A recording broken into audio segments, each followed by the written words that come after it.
এই জগতে প্রত্যেক মানুষেরই কাছে কিছু না কিছু থেকে থাকে। কারো কাছে ধন দৌলত, কারো কাছে বন্ধু, আর কারো কাছে স্বপ্ন। এই গল্পটা হলো অর্জুনের, যার কাছে কিছুই ছিল না। খোকা, শোনো খোকা। আপনি ডাকলেন? হ্যাঁ খোকা, খোকা আমার খুব তেষ্টা পেয়েছে, আমায় একটু জল খাওয়াবে খোকা? যদি আমি এনাকে জল দিয়ে দিই তাহলে আমি কি খাবো? আর যদি না দিই তাতেও খারাপ লাগবে। কি ভাবছো খোকা? কিছু না, আমি জল দেব, কিন্তু একটুখানি খেও। হ্যাঁ ঠিক আছে খোকা। এইভাবেই অর্জুন রোজ একা একাই স্কুলে যেত, কারণ ওর মা ছাড়া ওর এই পৃথিবীতে আর কেউ ছিল না। আর ওর অভাগী মা সারাদিন অন্যজনের কাপড় সেলাইয়ের কাজ করত, যাতে কোনো মতে সংসারের খরচ চলে যায়। আর ওর বাবা কয়েক বছর আগে গুরুতর অসুস্থতার কারণে মারা গিয়েছিলেন। মা, আমি কাল থেকে স্কুলে যাব না। কেন? কি হয়েছে? স্কুলে কেউ কিছু বলেছে? না, সব বাচ্চাদের ওদের মা অথবা বাবা স্কুলে ছাড়তে যায়, কিন্তু আমি শুধু একা যাই। আমার ভালো লাগে না। আমার সোনা ছেলে এরকম করে না। তুই তো জানিসই তো আমার ঘরের অনেক কাজ থাকে, আর তাছাড়া কাপড়ও তো সেলাই করতে হয়। ঠিক আছে, আমি স্কুল থেকে ফিরে এসে সেলাই করে দেব, কিন্তু তুমি আমাকে স্কুলে ছাড়তে যাবে। আরে না, তুই এখনো অনেক ছোট আছিস। যদি কারোর কাপড় খারাপ হয়ে যায় তাহলে আমাদের কাজ কে দেবে? জেদ করে না সোনা, যেদিন আমার কাজ কম থাকবে ওই দিন আমি যাব।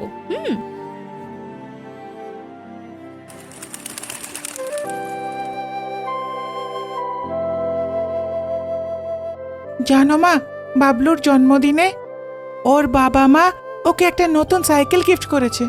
আচ্ছা, হ্যাঁ মা, আর জানো তুমি, বাবলু সাইকেলটা স্কুলে নিয়ে আসে। অনেক ভালো সাইকেল। মা শোনো না মা। শুনছি আমি। মা, আমি কি কখনো বড় গিফট পাবো? খোকা, একদিন তুই সব থেকে বড় গিফট পাবি। সত্যি মা? হ্যাঁ, কিন্তু ওটা বোঝার জন্য মনটা অনেক বড় হওয়া দরকার। আজ অর্জুনের জন্মদিন ছিল, কোনো বন্ধু নয়, কোনো কেক নয়, তাও ওর মা ওকে অনেক খুশি করার চেষ্টা করছিল। মা, আমি বুঝলাম না। চল ছাড় এসব কথা।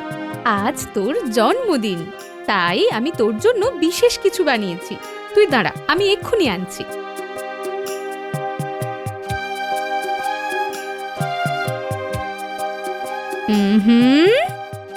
এই নে।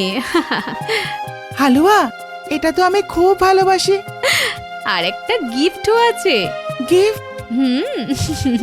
কি আছে? বলো না, বলো না, বলো না মা। আরে আরে দাঁড়া, বলছি। তুই বস, আমি আসছি।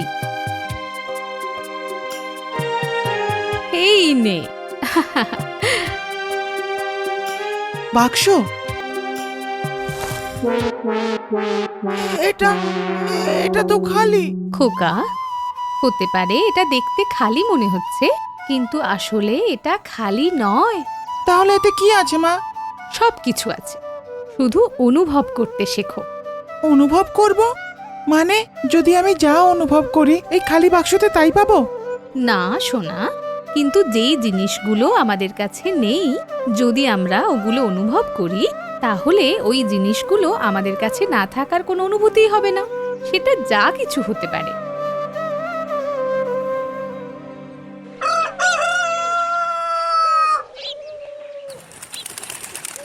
মা ওকে এরকম কেন বলেছিল ও কিছুই বুঝতে পারল না, কিন্তু তাও সে ওই খালি বাক্সটা রোজ স্কুলে নিয়ে যেত, আর যেটা নিয়ে স্কুলের বাচ্চারা ওকে নিয়ে রোজ ঠাট্টা করত। দেখ দেখ, খালি বাক্স নিয়ে এসে গেছে। আমার বাক্স খালি নয়। আরে হ্যাঁ, ও ঠিক বলেছে, ওর বাক্সটা খালি নয়, ওটা তো হাওয়া দিয়ে ভরা।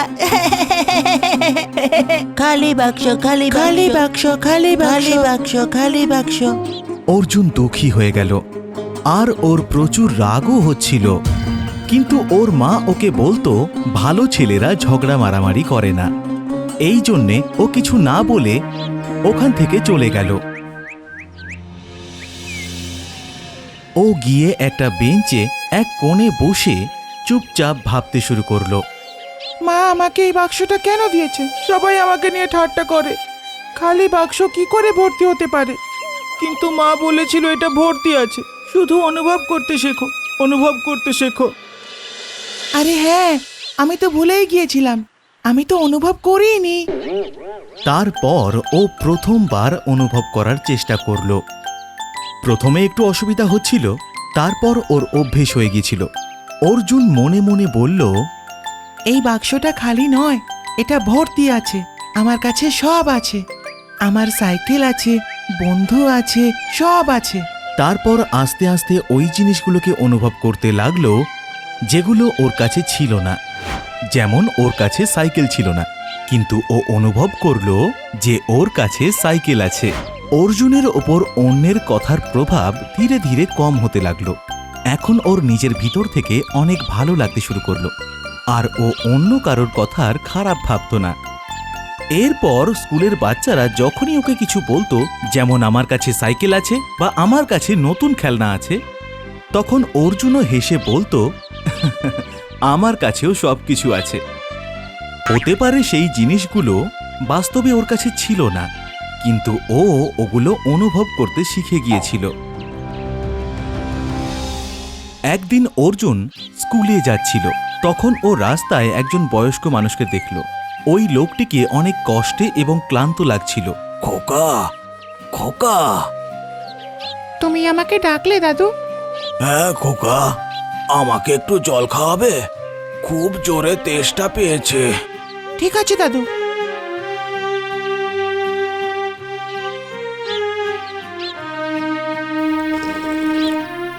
দাদু, তুমি খাবার খেয়েছো? না খোকা।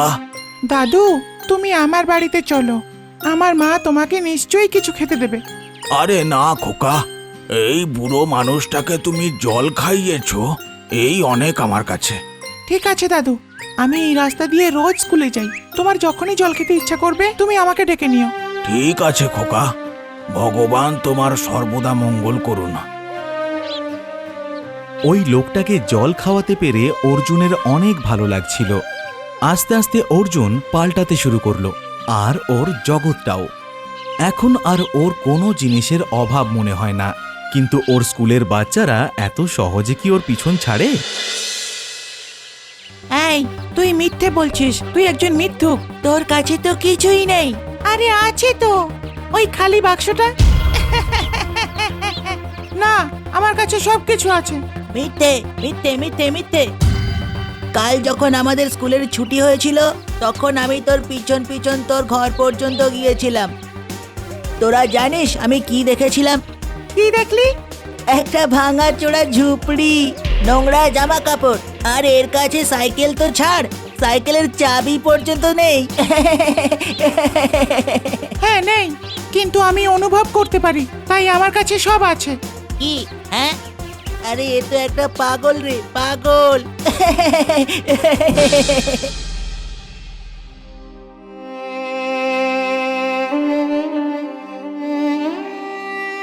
কি হয়েছে সোনা? কিছু হয়েছে?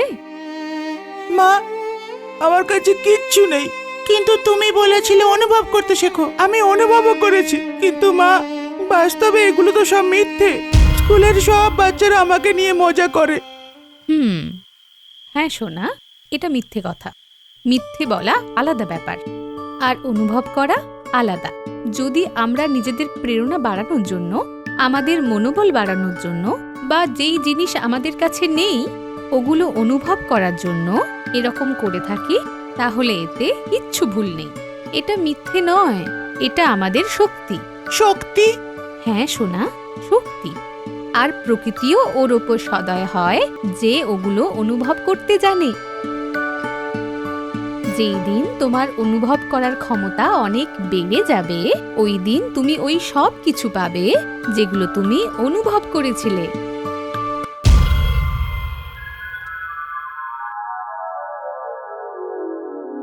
আজ অর্জুনের স্কুলে খেলার প্রতিযোগিতা আছে। কিছু বাচ্চারা ফুটবল তো কিছু বাচ্চারা ক্রিকেট খেলছিল, আর কিছু বাচ্চা অন্য খেলায় ব্যস্ত ছিল। কিন্তু অর্জুন কোনো খেলায় অংশগ্রহণ করল না, কারণ কেউই ওকে তাদের টিমে নিতে চাইছিল না। ও একা মাঠের এক কোণে বসে চুপচাপ সবাইকে খেলা করতে দেখছিল। ক্রিকেট ম্যাচে অর্জুনের স্কুলের টিমের পারফরমেন্স একদমই ভালো যাচ্ছিল না। অন্য স্কুলের বাচ্চারা সবাইকে একের পর এক আউট করে যাচ্ছিল। আরে না, এবার কি হবে? এভাবে খেললে তো আমাদের স্কুল হেরে যাবে। বেশ, আমি খেলতে পেতাম তাহলে সবাইকে বুঝিয়ে দিতাম। এবার অর্জুনের স্কুলের টিমের শেষ উইকেট বাকি ছিল, আর জেতার জন্য এখনো 50 রান দরকার পড়বে। তখন হঠাৎই শেষ খেলোয়াড় চোট পেয়ে গেল। স্কুলের পিটি টিচার এরপরে আর কোনো রিস্ক নিতে চাইছিলেন না, এই জন্য উনি খেলা বন্ধ করতে চাইছিলেন। তখনই অর্জুন, স্যার স্যার হ্যাঁ অর্জুন, কি হয়েছে? স্যার, আমাকে একটা চান্স দিন না, আমি খেলবো। তুমি খেলতে পারবে? না স্যার, অর্জুন তো খেলতে পারেই না, ও তো শুধু অনুভব করতে পারে। Shut up. স্যার, আমি খেলতে পারি, আমাকে একটা চান্স দিন না। ঠিক আছে, চলে এসো। এরপরে অর্জুন তৈরি হয়ে খেলার মাঠে নেমে পড়ে। এতগুলো লোকের সামনে খেলার কারণে ওর পা থরথর করে কাঁপছিল, আর ওর হাতও কাঁপছিল। এই জন্য ও শুরুর দিকের কিছু বল ব্যাটের টাচ পর্যন্ত করতে পারল না। তারপর একটা দীর্ঘ নিঃশ্বাস নিয়ে নিজেকে ভালো করে সামলিয়ে তারপর আস্তে আস্তে বলতে শুরু করলো। আস্তে আস্তে ওর কনফিডেন্স বাড়তে শুরু করলো, আর ও খেলায় নিজের আধিপত্য জমিয়ে ফেলে। এবার প্রত্যেক শটের সাথে লোক অবাক হয়ে যাচ্ছে। যেই ছেলেটাকে কোনো টিমে নেওয়াই হয়েছিল না, সেই আজ সব থেকে ভালো খেলছিল। আর শেষমেশ অর্জুনের দমদার ব্যাটিংয়ের কারণে তারা ম্যাচ জিতে যায়। ইয়ে, আমরা জিতে গেছি। Arjun, very good, I am proud of you. Sorry Arjun. Sorry Arjun, আমরা কি বন্ধু হতে পারি? বন্ধু? সত্যি? হ্যাঁ, আজ থেকে অর্জুন আমাদের সব থেকে ভালো বন্ধু। এরপরে বাচ্চাদের হাতে ট্রফি তুলে দেওয়া হয়, আর অর্জুনকে ম্যান অফ দ্য ম্যাচের জন্য একটা সাইকেল উপহার দেওয়া হয়। আজ অর্জুন যেটা অনুভব করেছিল সেগুলো সব সত্যি হচ্ছিল। আগে ও বন্ধু পেল, আর এখন ও সাইকেলও পেয়ে গেল। নিজের উপর বিশ্বাস রেখো, কারণ জয় সবসময় তাদেরই হয় যে হার মেনে যেতে অস্বীকার করে। যেই স্বপ্নটা তুমি অনুভব করতে পারো ওটাকে বাস্তবে রূপ দেওয়ার ক্ষমতা তোমার মধ্যেই থাকে।